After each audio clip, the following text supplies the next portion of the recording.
몽골어, 독일어, 러시아, 영어, 그 다음에 이제 한국어를 배우니까 세상에 이렇게 좋은 언어가 있을까라는 생각이 들기도 하고, 어순이 일단 똑같잖아요. 그래서 영어는 다 바뀌잖아요, 어순이. 한국어가 정말 매력 있는 언어인 것 같아요. 사실 한국에 이렇게 오래 살 수 있는 이유 중에 하나가 한국어가 좋아서, 생활 방식이나 편리함, 음식, 그리고 한국 분들의 몽골이라고 하면 반겨주는 그런 문화 외로 한국어가 너무 매력적이어서 한국에서 좀 오래오래 살 거고. 몽골만의 특이한 풍습이 있다면 무엇인가요? 풍습이 있다면, 몽골 하면은 일단은 한국에서 제가 어디 가서 제일 많이 얘기하는 게 그 발을 밟으면 악수해야 되는 거. 그게 학생 때 되게 오해를 사기도 하고, 지금은 몽골 사람한테는 하고 한국 사람한테는 안 하지만, 누군가의 발을 살짝 스치거나 아니면 밟았잖아요. 그러면은 악수를 해야 돼요. 안 그러면은 왼수가 된다, 이런 풍습이 있어서 발을 밟으면 아는 사람이든 모르는 사람이든 그냥 살짝, 근데 악수를 너무 오래 하면 좀 오해받을 수 있지만 미안해 이런 정도 하는데, 그게 한국에서 조금 처음에 어려웠던 것 같아요. 저는 너무 몸에 배어 있는데 악수하려고 하면, 예를 들어 발을 살짝 밟았는데 그게 남자야. 그러면 그 남자분이 약간 악수하려고 하면 뭐야 이렇게 보기도 하고, 아니면 약간 나한테 관심 있나 라고 오해를 사기도 해서, 좀 그거를 없애는 게, 인지를 해서 여긴 한국이야 라고 이거를 끊어내는 게 조금 어려웠던 것 같아요. 예. 너무 자연스럽게 나와버리니까. 그리고 또 좀 문화적으로 한국하고 비슷한 것들이 많은데, 몽골에 문이 있으면 문턱 있잖아요. 그 문턱을 밟으면 안 된다. 그리고 밤에 침대에서 노래 부르면 안 된다. 그리고 그림자 갖고 놀면 귀신이 온다. 그리고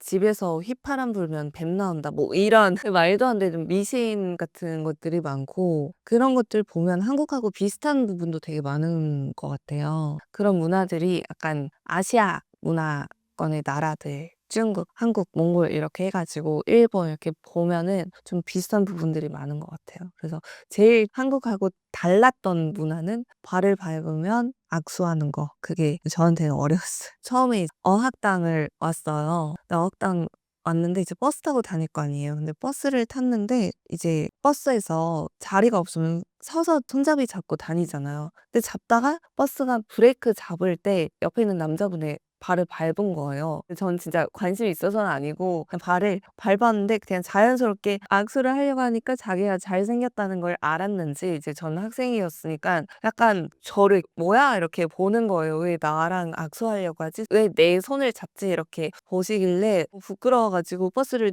아직 두 정거장 남았는데 뛰어내려가지고 되게 얼굴 빨개지면서, 아, 한국에서 이렇게 하면 안 되지라고 생각을 하면서 다녔던 적이 있어요. 그래서 그때 이후로는 많이 악수를 하거나 발을 웬만해선 밟지 않으려고 노력을 했죠. 사실 이게 되게 작은 건데 좀 오해를 살 수 있는 거다 보니까는 좀 그랬던 것 같아요. 네. 몽골인과 한국인의 외모가 비슷해서 겪는 어려움은 없나요? 너무 많죠. 저도 이제 한국에서 오래 살아가지고 한국 물을 먹다 보니까 한국 사람처럼 점점 한국 분들하고 닮아가긴 하지만, 사실 올 때부터 너무 한국인으로 다들 보긴 했었어요. 그래서 일부러 제가 막 빨간 머리도 하고, 지금도 머리가 약간 빨간 톤인 게 좀 외국인인 티를 내고 싶다? 이런 것도 있고, 그리고 좀 서운한 게, 저는 한국어를 진짜 열심히 해가지고 이제 한국어를 배웠잖아요. 저는 예능 같은 것도 보면서 모르는 단어 있으면 하나하나 적어가지고 입에 그 펜을 물어가지고 발음을 따라하고, 몽골 사람인데 안 되는 발음이 좀 있는데 그런 것도 고쳐가지고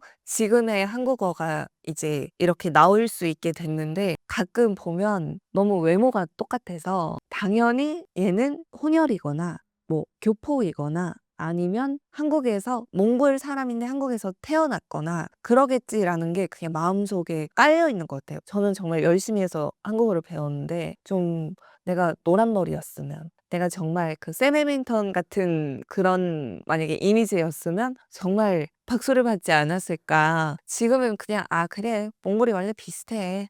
아 뭐 혼혈이겠지. 아니면 뭐 평생 한국에서 살았겠지. 몽골어 모를 거야. 이런 그런 오해들이 있고 그래서 반대로 제가 그 불편함을 그냥 냅두자. 어차피 생긴 것도 똑같고 그 사회생활을 한국에서 14년을 해오다 보니까 몽골보다는 한국 사람처럼 돼 있으니까 많이 가깝게 돼 있으니까 그냥 냅두자. 그러면 그냥 한국인인 척하고 살아보자 하면은 또 여권을 보거나 아니면 뭐 신분증을 보거나 파란색 신분증을 갖고 있잖아요. 그런 것들을 보면은 너 외국인이었어?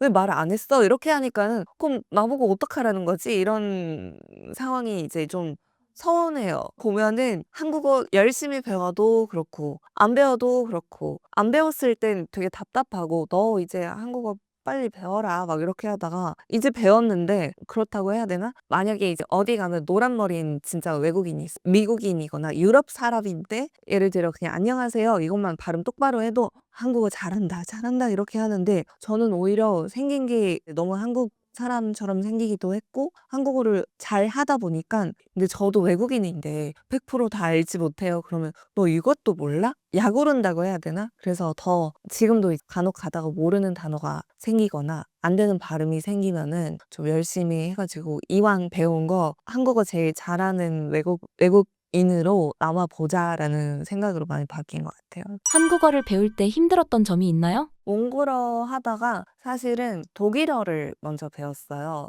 영어보다도. 그래서 영어는 크게 막 이렇게 배우진 않았는데 거의 유치원 때부터 한 10년 동안 독일어 배우다가 독일어가 좀 어렵잖아요. 다 이제 여자가 하면은 되게 부러질 것 같은 그런 언어다라고 하는데 독일어를 배우고 이제 몽골은 또 러시아어를 조금씩 그냥 생활 속에 묻어있는 러시아어 단어들이 많단 말이에요. 그래서 한국 분들이 일본어를 대략적으로 좀 이렇게 아는 것처럼 몽골 분들이 러시아어도 좀 그런 식으로 다 읽을 수 있고 알파벳은 똑같고 그렇다 보니까 몽골어, 독일어, 러시아 그리고 영어 그다음에 이제 한국어를 배우니까 세상에 이렇게 좋은 언어가 있을까라는 생각이 들기도 하고 어순이 일단 똑같잖아요.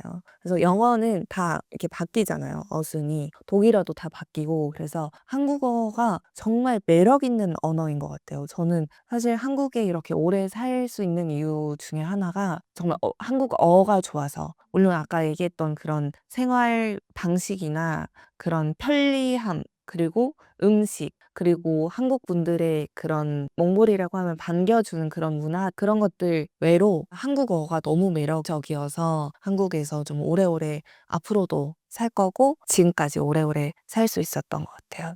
몽골에서 한국어가 인기가 많은 이유가 무엇인가요? 한국어를 배우려고 한다기보다 일단 자연스럽게 드라마를 보거나 아니면 한국 노래를 따라 부르다가 한국어를 할 줄 모르는 사람도 알 건 알아요. 드라마에서 쓰이는 단어들, 그리고 내 친구가 있는데 한국어를 못해요. 근데 그 왁스의 사랑하고 싶어요? 그 노래를 정말 한국 사람처럼 불러요. 얘가 한국어 배웠나? 나 몰래? 이렇게 볼 정도로 발음을 정확하게 이제 많은 연습을 했겠지만 이제 같이 노래방을 가서 놀면은 그 노래를 많이 부르더라고요. 그래서 보면 몽골 분들이 조금 한국어에 쉽게 배울 수 있는 그게 있나 봐요. 옛날에 그런 전쟁 시대 때 좀 서로 주고받은 그게 있지 않을까 이런 생각이 들어요. 그리고 제주도 같은 데 가면 한국 단어인데 몽골어랑 비슷한 단어들이 많더라고요. 그리고 한국 단어인데 몽골어로 뜻은 다르지만 발음은 정확히 똑같은 경우도 많고 한국어로 오줌이 몽골의 오줌 이게 건포도를 얘기하는 거였거든요. 그리고 말 이게 몽골어로 멸이라고 하기도 하고 그리고 치 붙는 게 몽골어에 칭 붙는 거랑 좀 비슷하고 그래서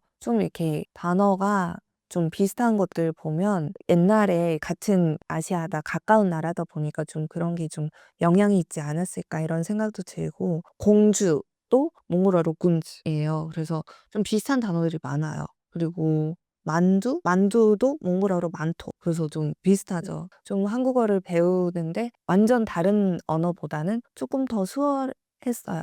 한국인에 대한 몽골인들의 인식은 어떤가요? 한국이라고 하면 일단은 이미지는 되게 꾸미는 걸 좋아하고 또 한류를 많이 보다 보니까 되게 화려하고 드라마에서 막 다 집에서 잘 때도 메이크업하고 자죠. 그래서 그런 거 보면 되게 꾸미는 거 좋아하고 뷰티에 관심이 많은 분들이다. 되게 깨끗하다. 이미지가. 그리고 되게 컬러풀하다. 이런 이미지이고 한국을 코리아라고 안 하고 몽골에서는 사성거스라고 하는데 그게 솔롱모스라는 단어의 뜻이 무지개예요. 뜻이. 그래서 무지개의 나라. 그래서 딱 한국 하면 그 한지 컬러나 한복이나 그런 것들을 딱 떠올려 보면은 그런 컬러풀하고 밝은 느낌의 나라. 그리고 밝은 느낌의 사람들이 많은 이미지예요. 근데 또 막상 와보니까 저는 한국 내에서 한국 분들을 보면은 조금 오히려 더 심플한 분들이 많은 것 같아요. 예를 들어 드라마에서 보면 그 학교 다니는 친구들 보면 막 꽃보다 남자 이런 거 보면 다 되게 화려하게 막 풀메에 막 이렇게 다니는데 저는 그런 거를 기대하고 대학교를 들어갔는데 저도 소녀시대처럼 그 컬러 바지 입고 스키니 입고 머리도 막 맨날 풀 메이크업에 렌즈 컬러 있는 렌즈도 끼고 막 그러고 학교를 갔단 말이에요. 근데 다들 삼선 슬리퍼에 노스페이스 패딩을 입고 밑에는 발은 나와 있는데 위에는 두꺼운 목도리 돌려져 있는 그런 친구들을 보고 안경 끼고 모자 쓰고 지하철만 타도 연예인들이 다닐 것 같고 뭔가 꽃보다 남자 F4가 걸어 다닐 것 같고 그랬는데 되게 오히려 심플하더라고요. 그래서 그런 차이도 있었고 반대로 또 밤 되고 꾸밀 때는 제대로 꾸미고 심플할 땐 제대로 심플한 분들인 것 같아요. 그리고 몽골에 가시면 한국인이라고 하면은 되게 반겨줘요. 몽골 사람들이. 그냥 한국인이라고 하면 결국엔 K 드라마 보다 보니까 우리가 열심히 즐겨보는 드라마의 나라에서 오신 분들이니까는 말이라도 한번 걸어보자 이런 분들도 있고 그리고 약간 거기서 배웠던 한국어를 좀 써보자 이런 친구들이 또 많은 것 같아요.